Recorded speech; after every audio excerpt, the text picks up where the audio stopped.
Hello folks, and welcome back to The Shack. This is Joe N2DI, back with another viewer request. I've had a lot of viewer interest in knowing what I keep inside of my QRP Go bags.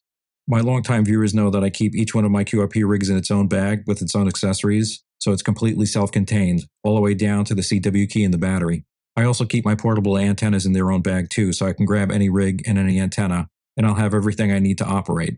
I guess some of my viewers are looking to do the same thing, so I'll share what I use to give you some ideas to build up your own kits.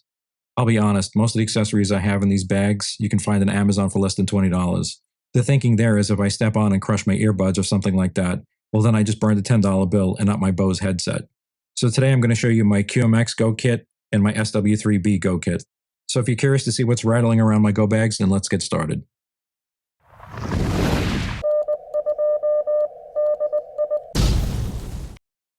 Okay, up first we have my QMX Go Kit. The most expensive part of this kit, besides the QMX inside of it, is the case itself. It's a Lowepro CS 60 case, and I think right now it's about $49 on Amazon. I like this case because it has stiff sides and it won't collapse in on itself. I mean, you can't stand on it like it's a Pelican case or something like that, but if you shove it in a backpack with a bunch of other stuff, it'll keep everything inside of it from scraping together.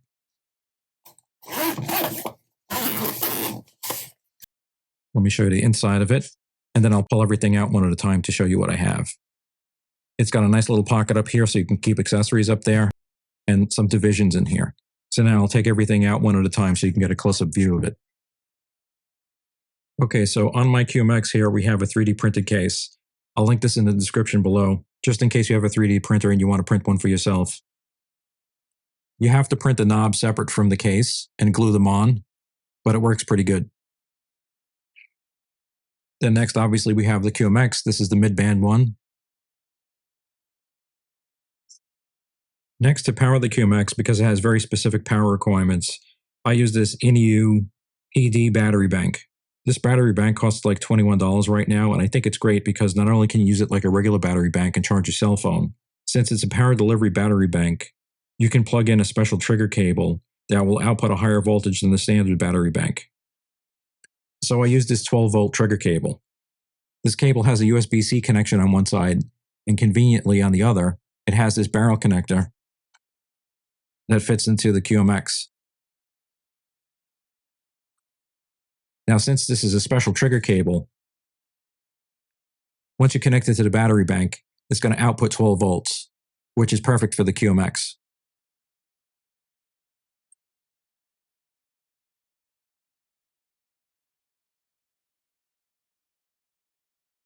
There you go. Next up, I have my $10 Panasonic earbuds. I use these earbuds in all my Go kits. I can't tell you how many times I've dropped or smashed my earbuds, so I buy a truckload of these. They sound great, and if you lose them, it's not the end of the world. Along with my earbuds, I always carry a self-powered external speaker, because both of these rigs don't have an internal speaker, and sometimes people will come up to you and ask you what you're doing. So if they want to hear, it's better to carry an external speaker instead of letting some randos stick your earbuds in their filthy ears because, that's just disgusting. This guy is an AYL mini speaker, and it has its own built-in phone jack, so you could plug it right into your rig. And it lives in that Lowepro case with my QMX because it's deep enough to hold this. Next, I have my CW paddles. And I guess I lied because the most expensive thing in the kit, besides the QMX in the case, is the paddle. I think the paddle is about $56 right now. And it's made by CW Morse. It's a 3D printed key, so if I accidentally back my truck over it and crush it, I'll be upset, but I won't be hysterically crying like it was my Bengali Traveler. Oh, and to connect it, I have probably one of the best solutions in this kit. It's this retractable aux cable made by Cable Matters. You get 2 of these for like $5. I usually carry a couple of these in my Go kit, just in case I manage to split one on a wooden picnic table. I know that sounds oddly specific, as if it actually has happened to me. Unfortunately, this video is revealing what an unintentionally destructive klutz I am. I also always keep a softcover notebook and a mechanical pencil in my kit for logging. The notebook is either an A5 or an A6 size, and you can get like half a dozen of them for like $12 or $13.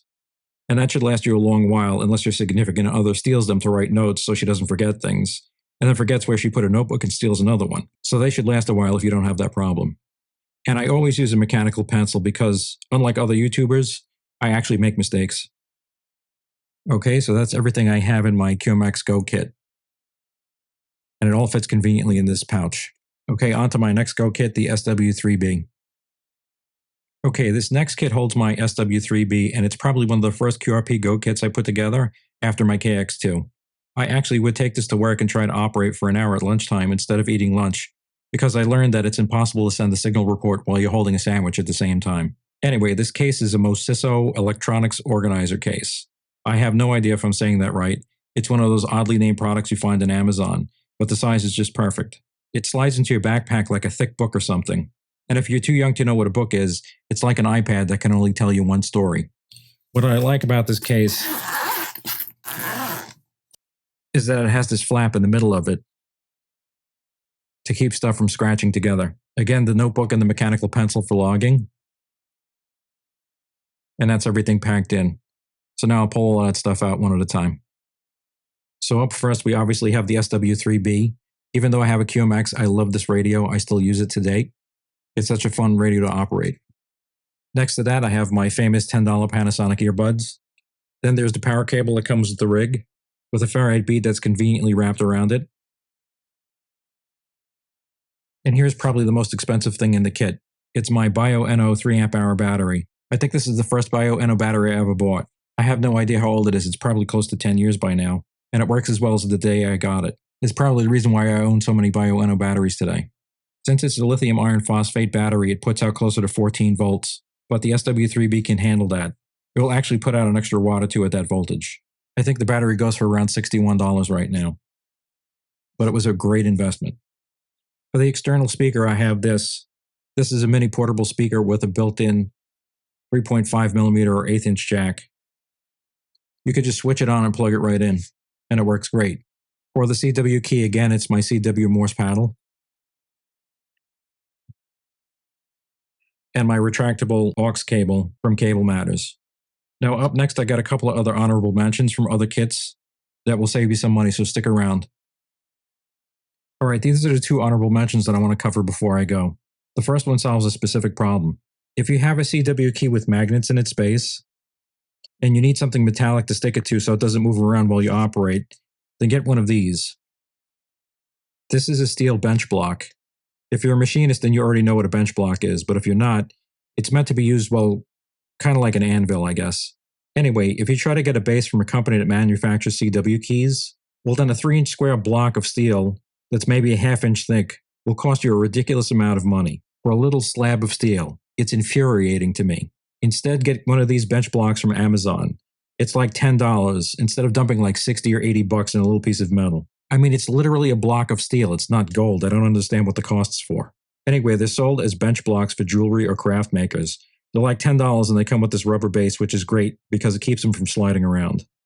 And you could probably also use it as a signal mirror if you get lost. And the last thing we have is this Anker Soundcore Mini. It's the same Anker company that makes the battery banks that you see. It's a good sounding speaker that's Bluetooth, but it can also take an aux cord. There it is. So you could plug it into your QRP rigs. But since it's also Bluetooth, then you could pair it with your phone and listen to music.